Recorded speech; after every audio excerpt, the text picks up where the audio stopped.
¿Qué tal? ¿Cómo les va? Buenas noches. Bienvenidos, como siempre, intentando llamar a las cosas por su nombre todas las semanas con temas que consideramos que es del interés de la ciudadanía y que tienen que ver con la construcción de nuestra realidad, esto de hacer ciudad, como le propone siempre este medio, en donde cada uno de nosotros podemos aportar a una construcción de una sociedad ordenada, como todos queremos, una sociedad en donde queremos vivir dentro de los cánones de las normativas que todo país y toda sociedad debe marcar para vivir tranquilos, para estar con nuestra familia, con nuestra gente, y de eso se trata el programa de hoy. Hablar de la familia, de la gente, de los menores, de lo que nos pasa como sociedad, y vamos a hablar con gente que está en contacto, digamos, con una realidad que por ahí nosotros desconocemos porque no nos dedicamos de lleno a eso, lo vemos a través de las informaciones o por ahí nos enteramos a través de los noticieros, de una realidad muy dura y cruda que tiene que ver con nuestros menores. A veces hablamos demasiado fácil de los menores, por ahí tenemos apreciaciones y opiniones que lo hacemos desde la ignorancia, desde el conocimiento o de no saber cómo se construye una realidad de algunos chicos que por ahí les toca delinquir o por ahí le toca también tener que tener algún tipo de actitud hostil para con la sociedad. ¿Cuántas veces nos hemos preguntado cuando nos encontramos por ahí con algún chico que delinque, si él no es una víctima también de todo este sistema que estamos implementando hoy? Sistema en donde todos tenemos que ver. Cada vez que hablamos del tema de la inseguridad, absolutamente todos tenemos que ver. Usted se debe cansar de escucharme todas las mañanas en la radio que digo que si hay alguien que roba es porque hay alguien que compra. Esto es un círculo vicioso, digamos, en donde nosotros nos estamos retroalimentando a que esta seguridad e inseguridad existe y tenemos mucho que ver también en esta situación. Invitamos a gente del COPNAF, gente que está vinculada con la minoridad, con la familia, gente que está trabajando para velar por los derechos de los niños, de los infantos juveniles, estos derechos que nosotros no tenemos que olvidar de respetarlos a rajatabla, porque son los pibes que el día de mañana van a estar formando una familia y son los que de alguna manera queremos recuperar nosotros de una vez por todas, eso de que la familia es el núcleo de la sociedad y que hoy por hoy está tan debilitado este eslabón, digamos, en nuestra cadena de sociedad. Presento a las damas. Marily Flores, buenas noches, ¿cómo estás? Buenas noches, Hugo, gracias por estar acá y bueno, buenas noches a tu televidente. No, muchas gracias a vos. Marily Flores es coordinadora departamental del Departamento Uruguay, digamos, del COPNAF. Y tenemos la grata compañía del doctor Diego Calderón, es asesor legal. Calderoni, es asesor legal del COPNAF y que ha tenido la gentileza también de haber venido. Buenas noches, muchas gracias. Muchas gracias.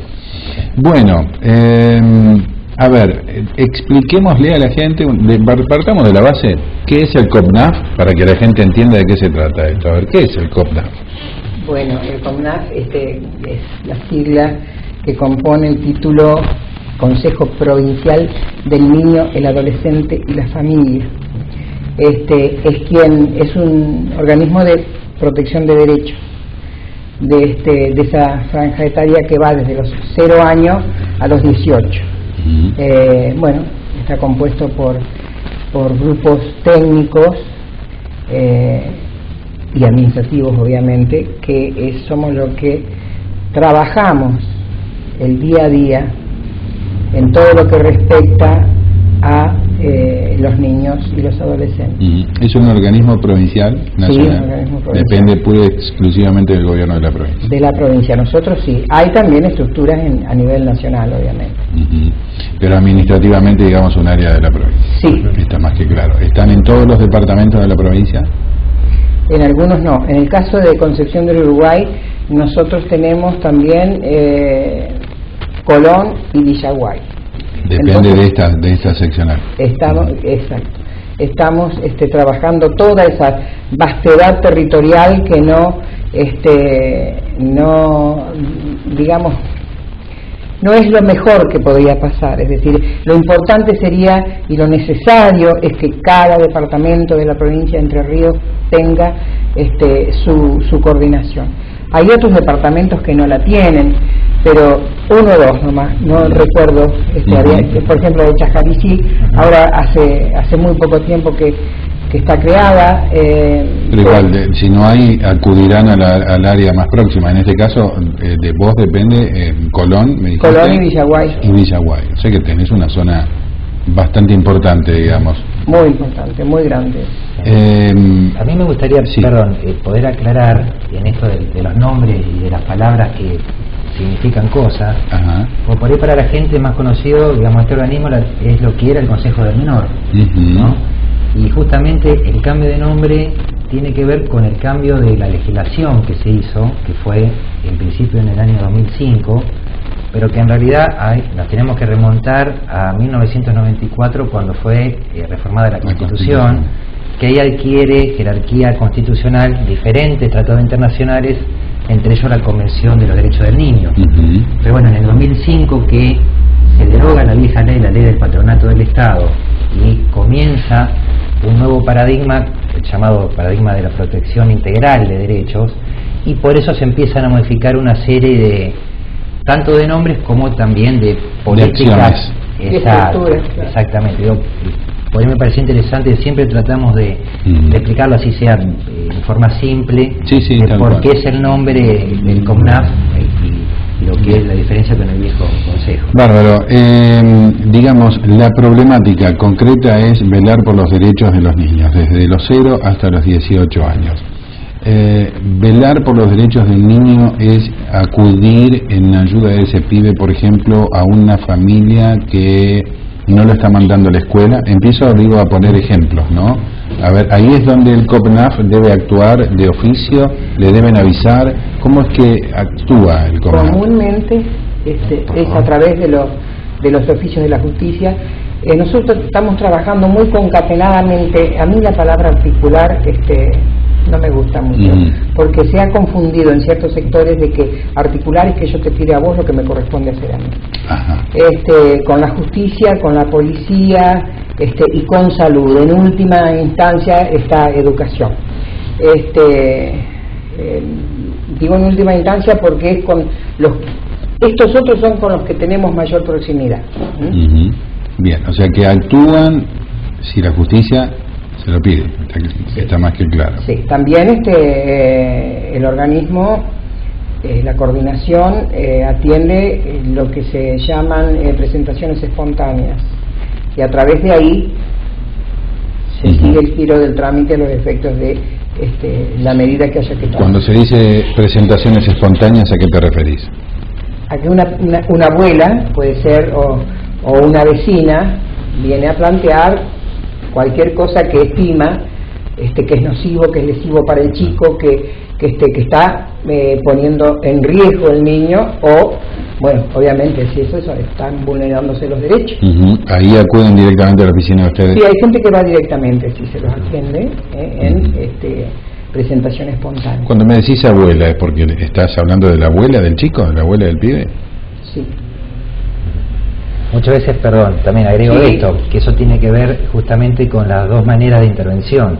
Por un lado la judicial y por otro la demanda espontánea.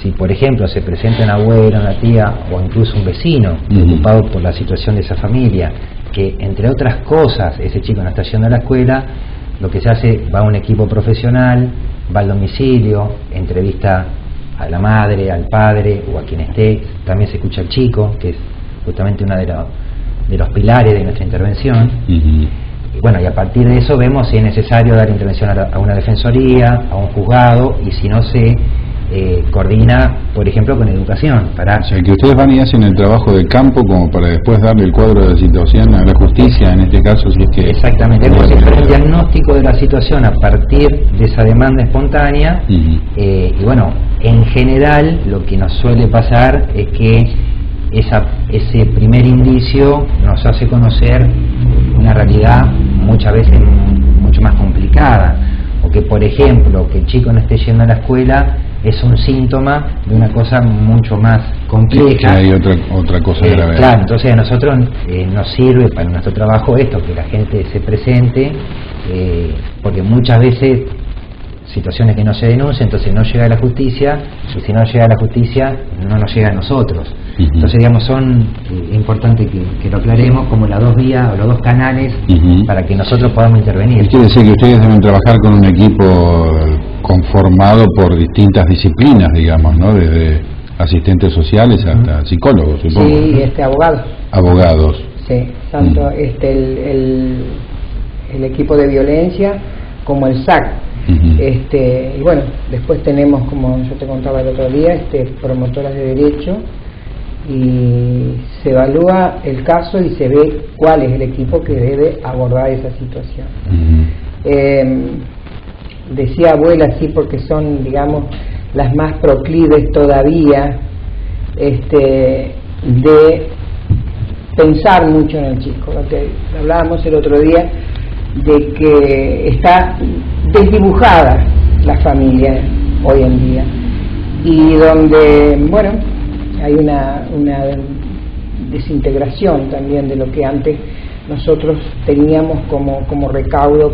La familia dejó de ser una escuela de valores, porque aún al decir escuela de valores estoy hablando de gente que tenga que tenga nivel intelectual. La escuela de valores, de los afectos, y de todo, que se daba en todos los niveles, y donde, bueno, por ahí se podía encontrar alguna situación muy muy brava en la casa, pero teníamos la mujer como recaudo, una madre. Bueno, hoy está muy desdibujado eso, inclusive te digo más, por ahí yo siempre digo, voy a decir cosas que no van a gustar por ahí escuchar algunos, pero el tema, esta tarea nuestra nos deja frente a una vidriera donde la mujer también es usina de violencia, la mujer es abandónica, la mujer, bueno, hasta permite lo que son los abusos. Claro, a eso voy. Vamos a ver por esta parte. Hombres que se fueron de la casa siempre existieron, digamos, y existirán, que se van con otra mujer y queda la mujer con sus hijos en su casa. Pero rescato a la mujer que se quedaba en la casa y mantenía sus pichones ahí abajo de su ala, rescatando esto que vos decías, los valores, la palabra, el mantener un no, el sostener un no. Lo instintivo de la mujer como madre también, que se ha perdido mucho. Lo instintivo, ¿lo has notado? O sea, totalmente. Lo instintivo, me imagino que vos decís que se perdió, es que le da lo mismo, que haga lo que quiera con el hijo. Exactamente.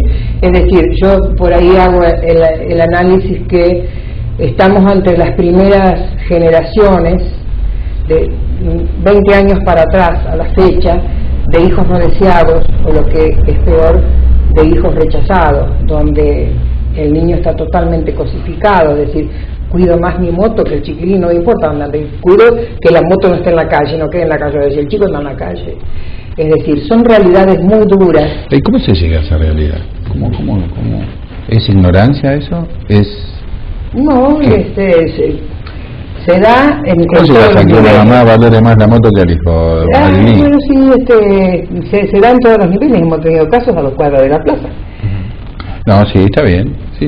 Y los hay. Lo que pasa que, bueno, por ahí en esa franja social están los medios para pagar un médico, para pagar un abogado, para pagar un psicólogo o psiquiatra, lo que fuera. Pero es un chico abandonado como el que vive en cualquier barrio periférico. Exactamente, es decir, pero la vulneración del derecho o la violencia está en todos lados. Sí, yo lo que iba a decir es, quizás esta pregunta sea más correcta un sociólogo, digamos, pero por ahí de nuestra experiencia. Claro, lógico. Primero lo que se me ocurre decir es que no hay una sola causa, es una cuestión que tiene que ver, digamos, que es multicausal. No nos olvidemos de que en este país hemos pasado la década del 90, sí, señor. Una década donde si no había justamente algo eran valores, con grandes números o porcentaje de desempleo, con chicos que no han visto a sus padres trabajar, con cada vez niñas o jóvenes siendo madres cada vez a menor edad. Cuando vos decís chicos que no vieron a sus padres trabajar, Me imagino la situación entonces de los 90. Estos que son padres hoy vienen de esos hogares. Bueno, digamos. Tiene que ver con este recorrido que hacía Marilí, justamente, digamos, para poder entender hoy, uno sí o sí tiene que hacer una retrospectiva. Exactamente. Esto no, y es lo que también decimos, porque a veces nos dicen en otras instituciones, no, porque este chico es del consejo, no, este chico primero es entrerriano, es de la ciudad, tiene padres, o se supone que tiene padres, y en realidad en la sociedad los adultos somos responsables, como vos decías en un principio al abrir el programa, también somos responsables de, como adultos, de que los chicos puedan tener el máximo bienestar posible.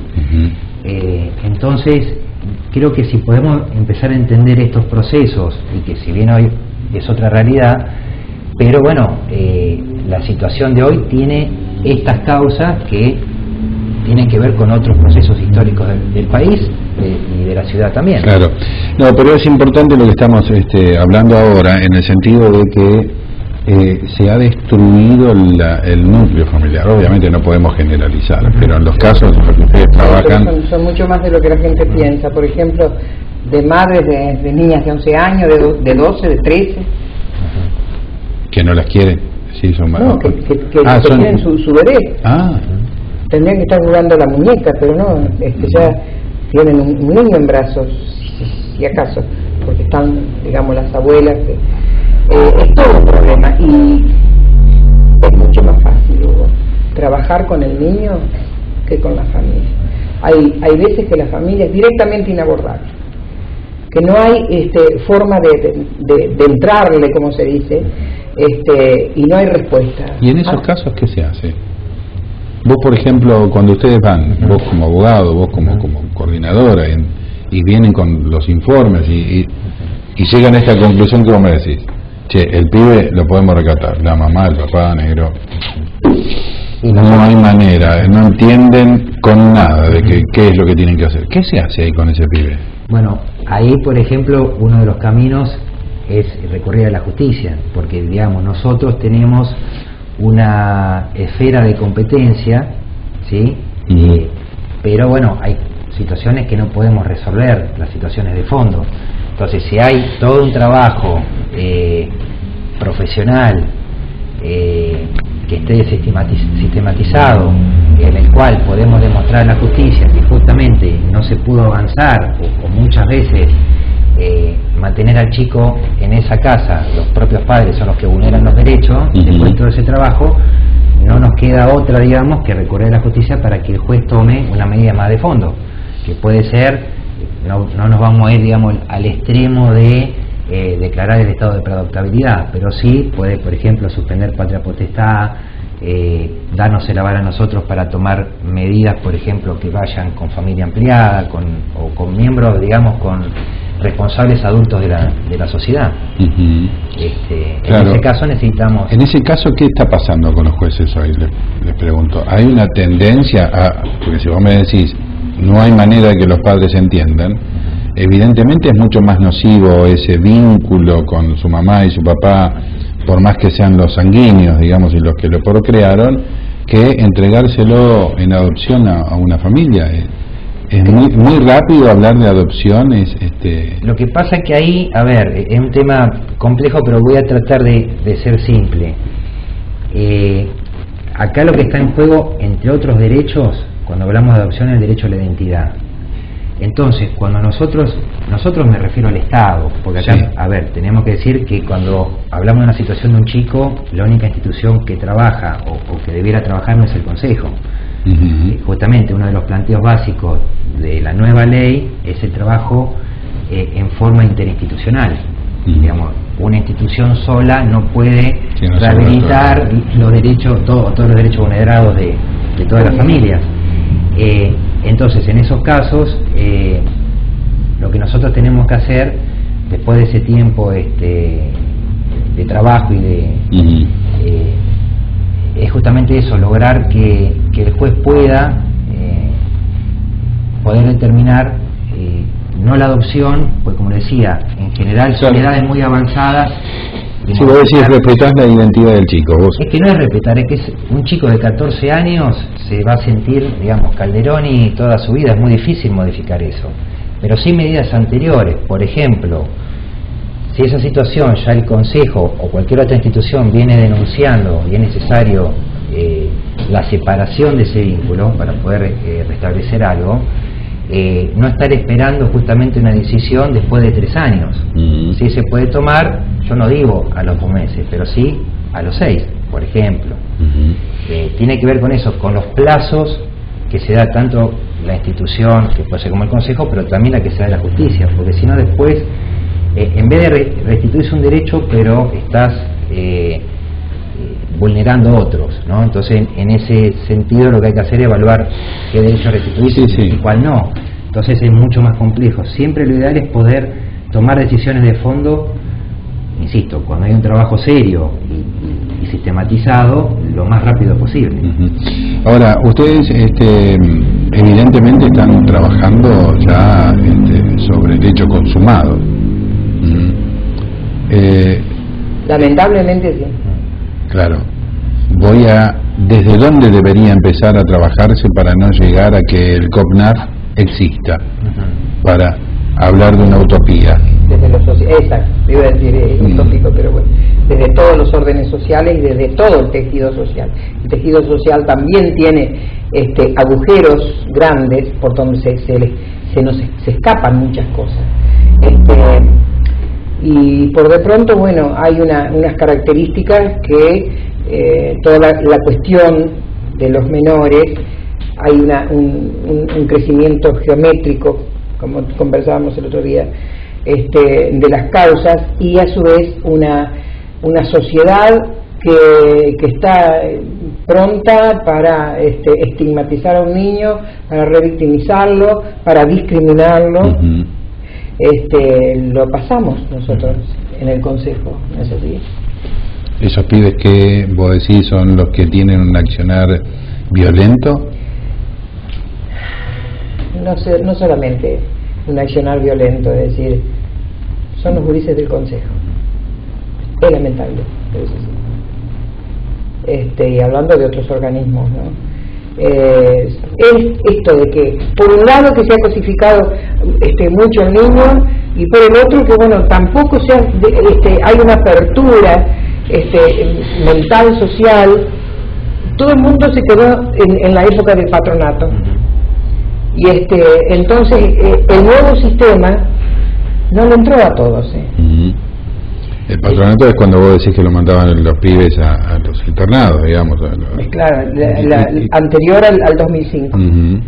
Esto tiene que ver a grandes rasgos con, digamos, el planteo de trabajar desde las causas o trabajar con la consecuencia. Trabajar con la consecuencia es esto que bien dicen ustedes del patronato, donde, poniendo un ejemplo clásico, es un chico que, no sé, comete un hecho delictivo en una ciudad, y lo mejor es que lo encerremos algunos años, no lo vemos, y con eso parecería que la sociedad está más tranquila y que eso se resuelve. Y en realidad, cuando ese chico vuelve o volvía, la situación era mucho peor, porque además volvía al mismo lugar al que se había ido, con mucho más rencor. Entonces lo que propone este nuevo paradigma es trabajar de las causas. Y respecto a la pregunta que nos hacías, por lo menos esto es una idea personal, pero que compartimos porque lo hemos charlado en diferentes oportunidades, es que creemos que hacen falta más políticas de prevención. Trabajar desde la prevención es la única manera que con el tiempo puedas evitar trabajar en la urgencia. Si no estás trabajando siempre en la urgencia, en el casito diario, y estás perdiendo tiempo para poder hacer, digamos, proyectar una política de infancia de ese otro lugar. Hacemos un cortecito de unas imágenes que le mostramos ahí, chicos, si puede ser, le digo al director, y después hablamos de estas políticas de prevención, porque nosotros que estamos acá en los medios escuchamos mucho la bronca de la gente, a veces mal encausada, pero se enojan mucho con los pibes, con el que aprieta un gatillo y mata a alguien en un asalto. Pero Sí, es decir, es todo un arco. Claro. No solamente eso, sino que vienen al consejo, a la coordinación, porque los chicos juegan a la pelota y dicen malas palabras, por ejemplo. Entonces, bueno, y uno tiene que estar trabajando la situación, claro. Es decir, todo el arco completo. Vamos a las políticas de prevención, doctor, que usted deja planteado el tema para después de la pausa. Vamos a un cortecito, chicos, y ya volvemos enseguida.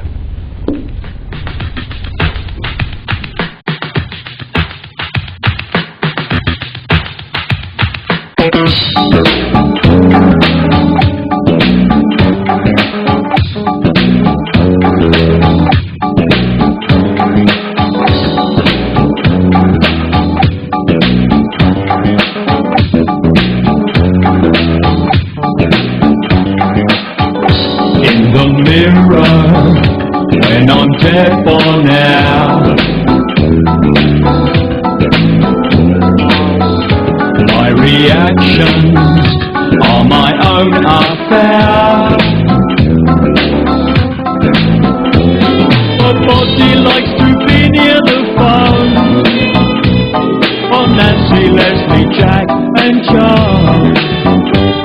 I die when I'm alone. Shake your booty when your back is bent.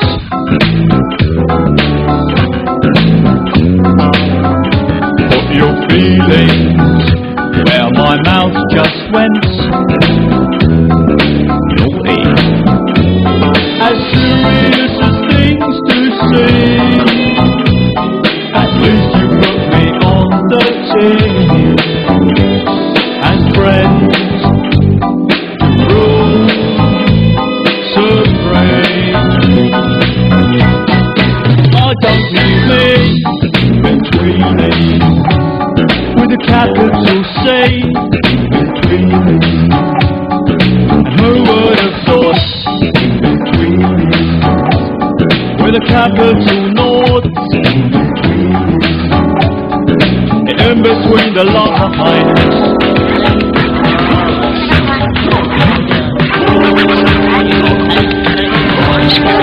Estamos conversando con Marily Flores, coordinadora del COMNAF a nivel Departamento Uruguay, y el doctor Diego Calderoni, asesor legal también de esta misma institución COMNAF. Doctor, usted decía que hay que trabajar en la prevención, digamos, ¿no? Entonces la pregunta es obvia, es decir, ¿cómo llegamos a evitar esta mamá, este papá, expulsores de sus hijos en cualquier nivel social? Puede ser en una villa, como acá a 2 cuadras del centro, como usted decía. ¿Cómo se construyen esos padres? ¿Cómo se construye esa situación? Tiene que ver con lo económico, tiene que ver con una moda, tiene que ver con no haber ido a la escuela, tiene que ver con qué, digamos, para poder llegar a un cuadro de situación en donde, como dijo Marily hace un rato, cuido más que no se me moje la moto que el pibe que queda afuera. ¿Cómo se evita eso? ¿Cómo se llega a eso? No, en realidad son construcciones culturales, por eso, y volvemos un poco a lo que hablamos en el primer bloque, con esto de poder hacer un poco de historia. Justamente, si vos tenés una nena de 13 años o de 14 que ya tiene 3 hijos, cuando tiene una edad, como decíamos, para, no digo estar jugando con una muñeca. Vos perdoname que sea tan. Hoy hay pibas de 13 años que tienen 2, 3 hijos. Sí, de 12 y de 11 también. Sí. Pues prácticamente criaturas que han quedado embarazadas en su menarca. La menarca es la primera, primera regla sexual, ¿no? Obviamente ni sabía lo que estaba haciendo esa chiquitita, esa nena, ¿o sí? Bueno, ahí vamos al tema de la prevención. Claro. ¿Por qué tiene que haber en la currícula escolar el tema de la sexualidad, el cuidado del cuerpo, bueno, el tema de cómo cuidarnos? Y ahí también está el tema de la responsabilidad de los adultos. Por eso digo que es una construcción cultural, es como cuando colectiva, y colectiva. ¿Ves? Como cuando uno habla de violencia, bueno, una persona no. Pero a ver, claro, sí. Pero vuelvo a lo que me decía Marily hoy. A ver, a nosotros no nos dieron educación sexual en las escuelas. Pero había otros valores que contenían, digamos, la situación. Que eso es lo que vos decís que no estaba hoy en la casa. No, sí, hoy no. Y había otras relaciones también entre los mismos chicos, digamos, lo que era, por ejemplo, yo a mis 15 años no tiene nada que ver con lo que es un chico de 15, digamos, la sociedad es otra y el mundo es otro. A ver, Diego, para que hoy una piba de 12 o 13 años tenga 2 o 3 hijos, contame esa situación. ¿Qué fue? ¿Violada? ¿Fue consentido? ¿Fue...? No siempre. No. Pero a veces pasa eso, justamente. Puede haber, incluso nos encontramos con situaciones de abuso sexual intrafamiliar. La mayoría son intrafamiliares. Y la mayoría de las violaciones también. O el tema de la Sí, promiscuidad. porque no está afuera, sino adentro. O el tema de la promiscuidad. Cuando en una habitación viven 8 personas, los chicos ven a su Ven padre. todo. Por eso Se es que- instala como cultural eso. Bueno, así que- Para ellos es normal. Totalmente. Por eso yo creo que es una construcción cultural que hay que hacer, que es lo más difícil. Te lleva otros 20 años, por eso a veces cuando uno dice, bueno, ¿cómo hacemos para solucionar esto? Bueno, esto es un proceso, lleva tiempo, uno no puede dar una respuesta para resolver la situación en forma inmediata, digamos, porque uno además trabaja con personas.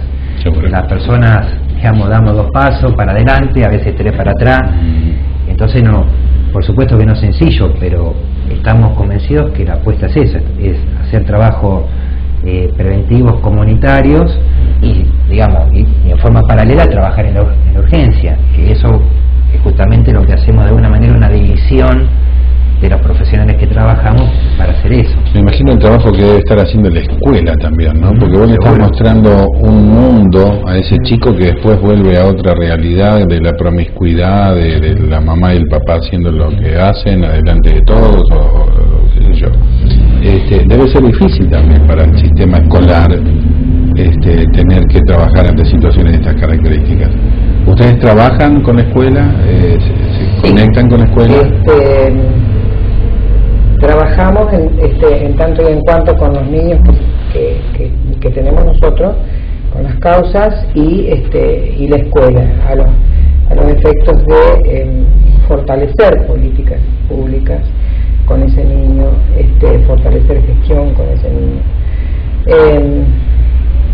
Por ahí lo que hay que pedir a la gente, bueno, a las madres apelar a que tenemos que estar al pie del cañón y hacernos cargo, y al menos si no se puede o no lo ve, como que vengan y que pidan ayuda. Pregunta, ¿pero esa madre qué le importa más? ¿El marido o el novio de turno que el hijo? A veces un cigarrillo Sí, a veces nos encontramos con eso.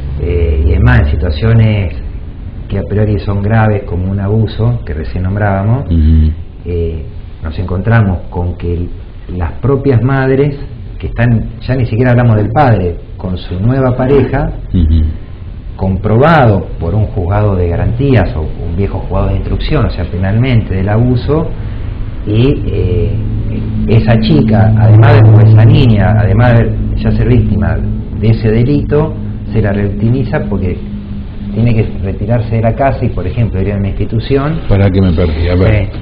¿Cómo? Y porque esa mujer prefiere continuar su relación con esa Opta persona por su relación, no por su hija. y no por proteger a su hija. Eso es mucho más común de lo que la gente puede creer, y es lo que decía Marilí cuando ¿Y esa había- relación es la que ha abusado de su hija? en muchos casos eso incluso está comprobado, o jueces que ante esa comprobación excluyen al hombre, Pero la ¿sí? exclusión no se cumple. La exclusión no se cumple, vuelve el Porque hombre. la mamá le abre la puerta a quien se viola a su Y hija. entre que la mamá le abre la puerta y entre que por ahí no se hacen los controles correspondientes Bueno, pero tampoco. a ver, ¿es cultural eso? En este momento sí, como era cultural, todo lo que las vivencias, todo lo que veíamos nosotros, que no, todos, hoy es cultural esto. Sí, a todos ver, niveles. no, Yo no te puedo creer.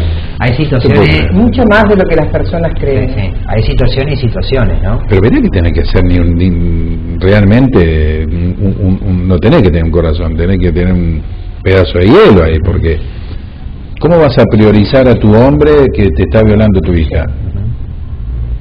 Y vos me decís que es más de lo... más de lo que la gente se imagina. Es decir, el trabajo nuestro nos deja en una vidriera muy jodida, nos muestra una vidriera muy difícil. Yo los admiro, yo no podría trabajar ahí. Sí, no.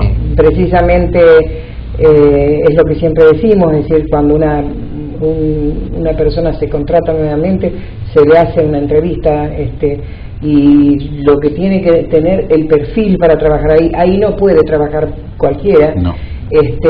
Evidentemente yo ahí no. No. Porque tenés que disociar, digamos, aparte, porque la verdad lo primero que a mí me dan ganas de sacarlo para el medio del campo al que lo está violando esa criatura, pero evidentemente ustedes no lo pueden hacer porque están justamente para resolver una situación. Cuando termina la justicia, la exclusión no se cumple, la mujer no hace nada porque se cumple, sería la primera que tendría que denunciar que esta persona que abusó de mi hija sigue viniendo a mi casa, pero no. Es decir, a veces tenemos que encerrar, entre comillas, la niña abusada mientras sigue todo en la casa. Encerrar es un decir. Nuestras residencias están bien, trabajan muy bien, tienen equipos. ¿Cómo son las residencias? Por ejemplo, la residencia socioeducativa, la Remedios Escala de San Martín, el Verdugo de Basavilbaso, bueno, y otras. Ahí van este tipo de casos. Sí. Depende, van atento al marco de cómo sucedió la cosa y demás, van a diferentes lugares. Vos dijiste algo hoy que es muy importante que la gente entienda. Son las cosas en las que yo por ahí quiero insistir. Y es que vos dijiste que tal vez el que apretó el gatillo o algo así fue sí, tal cual, es así. Todo niño que es victimario primero fue una víctima. Eso se lo oí una vez a Tilio Álvarez, y encontré una razón muy fuerte en eso, porque uno buscando es así. Hay muchos casos donde hermanitos han abusado de sus hermanitas, pero el padre ha abusado primero. Entonces algo que me estaba bajando como cultura, como algo normal. Si mi papá me lo hacía a mí, yo se lo hago al resto. Claro. Entonces que la gente entienda que aún con el niño que comete un delito, o aún con un menor, vamos a decir como habla la gente, victimario, primero fue una víctima, sin ninguna duda. En base, perdón, yo quería agregar, porque si no queda también como que todas las mujeres reaccionan de esta manera. Digamos que no, pero que además, en relación con esto que decía Marilyn, y por eso yo insisto con la construcción cultural, porque en general estas mujeres, hoy mujeres, también cuando uno empieza a trabajar se encuentra que han sido abusadas, incluso en su propio núcleo familiar. Claro, ya vienen de una historia, parece. Son como ciclos que se cumplen, o como la mujer que es víctima de violencia. Claro, ahora, Diego o Marilí, entiendo, y hasta comparto por ahí que el que aprieta el gatillo ya viene de una historia parecida, o de una historia de violencia o de exclusión. Ahora, ¿cómo le explicamos esto a la mamá de Darío? ¿Cómo le explicamos que el que apretó el gatillo y mató a su hijo, que vivía laburando, estudiando, rompiéndose el lomo para poder avanzar, viene otro de una historia? Si en este momento la mamá de Darío está mirando, así esto que están hablando, ¿están queriendo justificar al que mató a mi hijo? No. Justificar no, porque digamos es todo un sistema que pone las cosas en caja con el niño. Sí, no, justamente iba a decir eso, que lo que uno dice no es para justificar, es para que se pueda entender la sociedad en general, pero por supuesto uno entiende. Yo la verdad que no me puedo ni imaginar el dolor que debe tener esta mujer, porque también soy papá, pero digamos, esto no es para justificar, sino es para decir, en el trabajo y en la experiencia que nosotros tenemos, lo que vemos es esto. Ahora, en ese sentido, este chico o cualquier otro chico ante un hecho realmente grave como este, por supuesto hay todo un proceso que tiene que ver con la intervención de un juzgado y de una fiscalía para que tenga la pena que tenga que tener. Uno no es romántico y dice, no, los chicos que delinquen son todos bárbaros. No. Estamos diciendo, porque nosotros, claro, como te decía hoy, tenemos que ir a la causa. Cuando podemos trabajar y llegar a eso, uno termina, esa es la conclusión, pero eso no justifica el hecho que tiene que ser investigado, que se debe determinar si fue el autor o no. Si fue el autor tiene que tener una pena, y eso es un trabajo de la justicia, pero de ninguna manera nosotros justificamos eso. Y volvemos también al tema de la prevención. Si uno puede trabajar con los chicos en la comunidad, que puedan educarse, que puedan trabajar, que puedan tener actividades culturales, recreativas, de deportes, seguramente vamos a achicar el margen de los jóvenes que cometen delitos, sin ninguna duda. Hoy lo decías, Marilyn, sos mujer de decir las cosas por su nombre, le haces honor al programa, al nombre del programa. Acá se tienen que poner las pilas todos los organismos, porque a ver, porque por ahí a veces le podemos decir, bueno, no, esto es una mala política del Estado Nacional, que cuando este pibe de 15 años hoy que delinque, cuando subió el kirchnerismo, este pibe tenía 7, o sea que en estos 8 o 9 años también se puede haber construido en este modelo.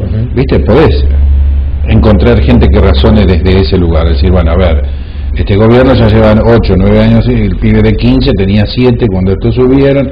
Bueno, viste, está bien, ¿qué se hizo desde ese lugar? Puede haber una responsabilidad, ponele, del gobierno nacional, pero los organismos que trabajan con y que están en contacto con los menores, ¿realmente han hecho las cosas como tenían que hacerlas? Te lo pregunto porque sé que vos sos de ir al... Sí, se hacen las cosas. Lo que pasa es que también los organismos están desbordados, y lo que pasa es que en este trabajo, como yo te decía, concatenado con otros organismos, por ahí no tienen de alguna manera la misma visión que tiene el Consejo, el CONAF, en lo que respecta a lo del chico. Es muy difícil aunar esos criterios, digamos, porque si no, es como que cada uno va por una línea diferente. No, yo creo que cada uno tiene que cumplir con lo que corresponde, y bueno, si no hay respuestas de algún lado, hacer también lo que corresponda para que haya. Y está bien, vos decías, la mamá del chico Ferrer, que sí, la mayoría de los días de la semana estaba en el edificio nuestro, vivía ahí. Ajá. Lo conocí mucho, fue muy servicial, moroso el pibe. La reacción social, no Diego, la reacción social cuando el delito es cometido por un menor, y ese mismo delito cuando es cometido por un adulto. Sí. La gente, si es un menor, lo quiere linchar, pero si es un adulto, nadie se mueve.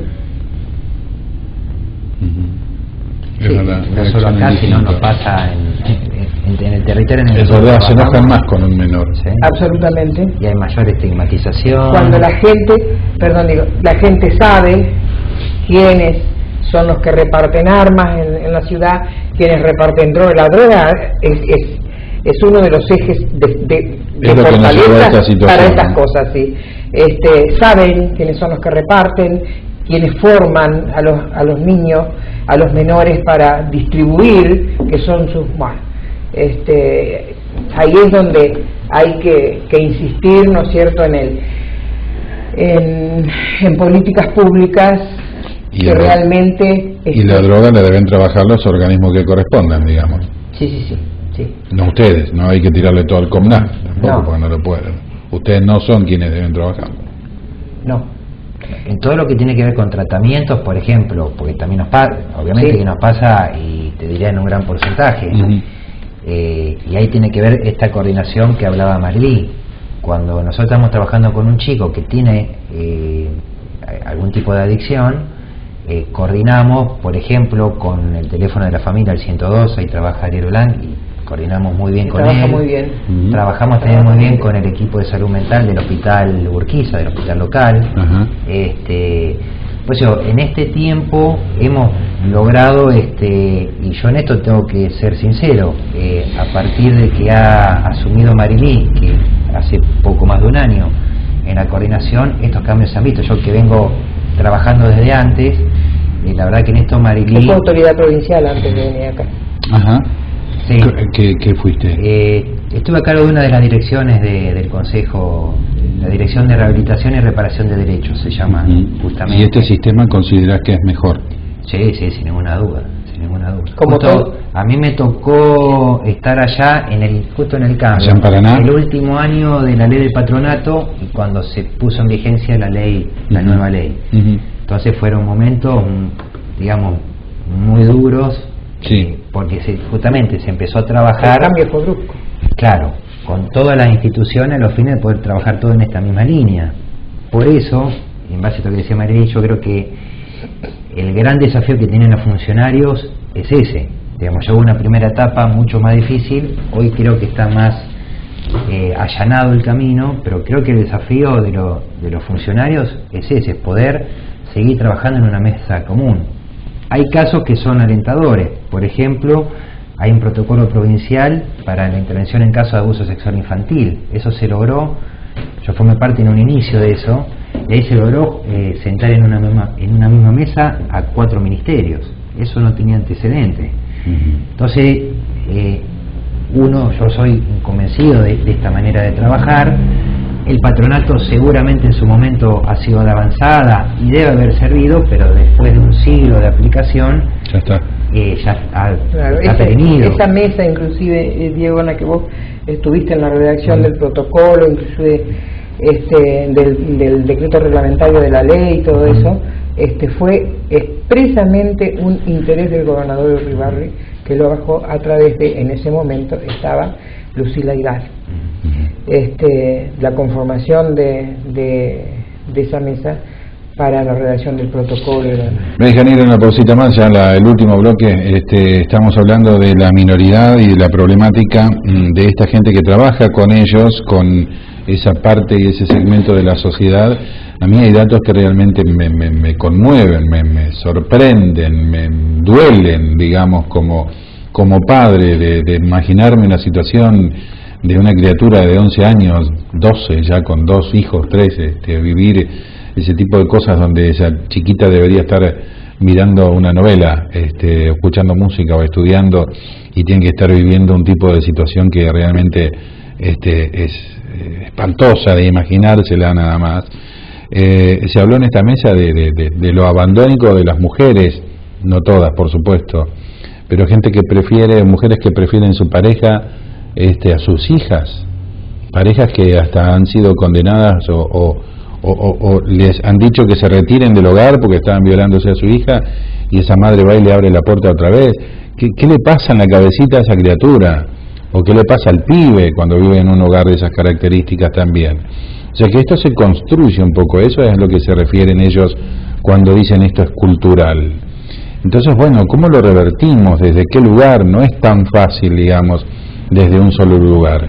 Así que quédese en el último bloque para ver si en este último bloque por lo menos empezamos a entender qué podemos aportar nosotros como ciudadanos, qué podemos hacer nosotros desde nuestro lugar de trabajo o desde nuestro lugar dentro de la sociedad para colaborar o para ayudar. Porque la verdad, lo primero que se nos ocurre hoy es cierto lo que ellos decían. Cuando vemos que un menor delinque nos enojamos enseguida con los menores, más que si lo cometieron mayor. Ya volvemos, pausa.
decís que manejando los datos estadísticos, cuando ves la cantidad de delitos cometidos por menores, son un índice ínfimo al lado de los delitos realmente cometidos por los mayores, ¿no? Exacto. Creo que eso desmitifica un poco cuando se habla de inseguridad ciudadana como si fuera consecuencia de los delitos cometidos por los chicos. Insisto, uno no niega que hay jóvenes que delinquen y que deben tener el proceso que deben tener, pero es una falacia asociar eso a la inseguridad ciudadana. Este programa se ve en todo el departamento de Uruguay. Situaciones como las que se dan en la ciudad también se dan en la zona de localidades más chicas. Sin ninguna duda, con una presencia muy fuerte en los pequeños pueblos de la droga, por ejemplo, que llevan gente de acá, de Concepción del Uruguay, para el interior del departamento. Hemos trabajado casos y hemos tenido casos bastante digamos fuertes, pero que se fueron resolviendo. El disparador fundamentalmente, perdóname, es la droga, che, la que... Y el alcohol. El alcohol te diría que en algunos lugares del interior, claro, yo diría las adicciones. Pero a su vez, general, ¿no? a la droga y al alcohol se llega por algo también. Vos decís que se escapa de esa realidad dura de una madre abandona y es con una realidad dura, porque el que lo tiene todo también es adicto. Nada más que, vuelvo a repetir, tiene para pagar los mejores lugares, etcétera, etcétera. Bueno,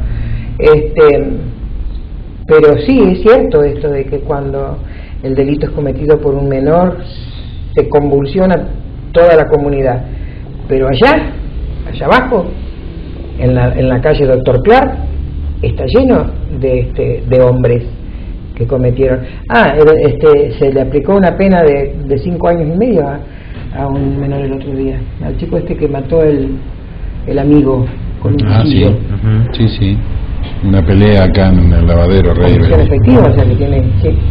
Ajá.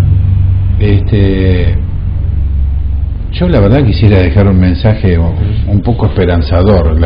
Me han puesto una realidad, digamos, que si bien uno intuía, ustedes que están en contacto con estos casos, con esta mamá, como vos decías, que no fue a dejar una bebé con la ropita y háganse cargo, ¿cómo hacia dónde vamos, digamos? Lo esperanzador que podemos dejarle a la gente es de que sepamos cada uno cumplir con lo que nos corresponde. Pero yo, a ver, ciudadano común y corriente, ¿qué puedo hacer? El que me está mirando, nos está mirando por televisión, Marilí, ¿desde qué lugar puede aportar? ¿Desde qué lugar podemos ayudarlo a ustedes? Bueno, por ejemplo, ni más ni menos vos de tu función de formador de opinión, por ejemplo, en muchos casos no sumándote a lo primero que se escucha o al bullicio. Lo reaccionario hacia lo... Exactamente, creo que cada uno de su lugar, aunque parezca que no,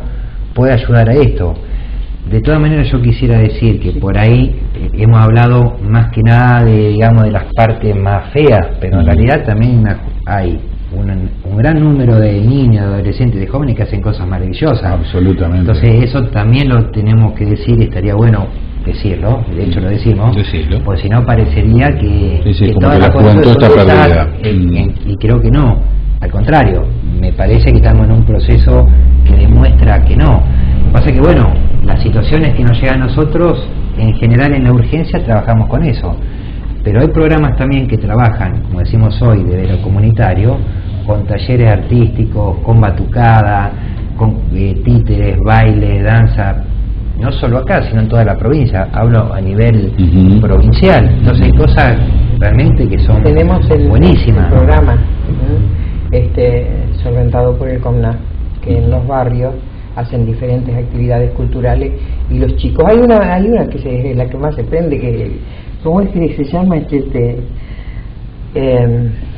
Lo que hace Fito, que es una capoeira. Bueno, les encanta les encanta, eso los atrae mucho, y estamos haciendo en dos ONG y en un barrio. Los tienen que estar entretenidos, ¿no? Creer en algo, tener un proyecto. Mientras lo tenés entretenido, tenés que ir inculcándole tratando de sacar todo lo que demostrando que hay otro claro, mundo lo posible. que se trabaja a partir de esos talleres, no el taller por el taller mismo, de lo que se trabaja de ahí son justamente los derechos en todas las perspectivas, ¿no? Que es el sentido real que tiene que tener una actividad esta, más allá de la recreación en sí, que ya es un derecho que vos estás restituyendo. ¿Tenés un número aproximado de números con los que se esté trabajando, por ejemplo, acá en tu jurisdicción, de chicos así con talleres y son los chicos que están, por ejemplo, en el Zoom de Cantera 25, en la asociación Misoles, bueno, después con los talleres de Lina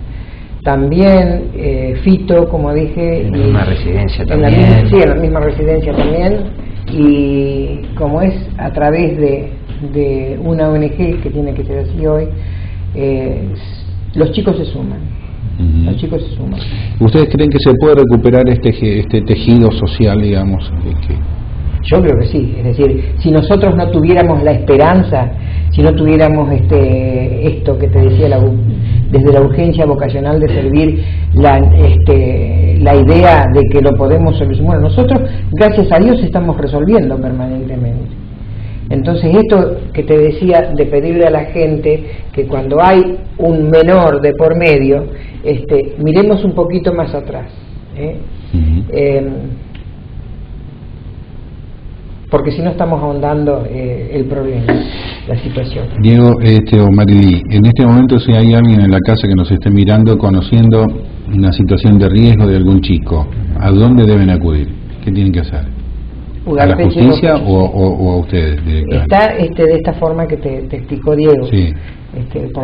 Por la presentación espontánea, o también pueden ir a Defensoría, o si no, muchas veces también pasa en la presentación espontánea, nosotros lo que hacemos es explicarle a esa persona y asesorarla, porque muchas veces el inicio no nos corresponde, no es que no nos corresponde a nosotros, no tenemos la facultad para hacerlo, pero en ese caso lo asesoramos, entonces le decimos, usted tiene que ir, por ejemplo, vaya a la Defensoría, muchas veces nos comunicamos antes para que la defensora que está en turno sepa que va a ir a esta persona, a qué va a ir, y si no, si tenemos la facultad, iniciamos como decíamos, o haciendo una visita domiciliaria, o haciendo una denuncia, por ejemplo, muchas veces denunciamos nosotros. Ugarteche, me dijiste. 286. 286, ahí es donde están ustedes. Sí. Y el teléfono. 42 40 70 es el teléfono. 42 40 70. Bueno, les agradezco mucho que hayan venido a conversar y por lo menos a ponernos en un cuadro de situación de por dónde está hoy el tema de la minoridad. Y lo decías, no todos los jóvenes están así en esta situación. Hay jóvenes que están participando en política, gracias a Dios. Se está recuperando la participación de los jóvenes en la política. Se está recuperando la participación de los jóvenes en distintas acciones sociales, llámese iglesias o en lo que fuere, pero debemos entender que esto es una construcción que de alguna manera todos hemos colaborado también para llegar a este cuadro de la situación. Y esto, Hugo, es como el médico, la mayoría están sanos, pero nosotros al médico le toca atender al enfermo, vive rodeado de enfermos. Bueno, esto es lo mismo, es decir, no es que todos o que la gran mayoría, pero hoy lo que tiene que resolver el Consejo a través de sus políticas y de su estructura es esto. Bueno, no, y vuelvo a decirles, deben ser gente con un carácter muy particular y muy especial, porque una vez también me acuerdo como cuando Fabián Galarraga me contaba algunos casos, le digo, no, yo quédate tranquilo que me lo tenés que sacar y operar, digamos, para sacármelo a ese padre. Pero no porque quiera fomentar la violencia, es porque lo que a uno le sale primero, decir,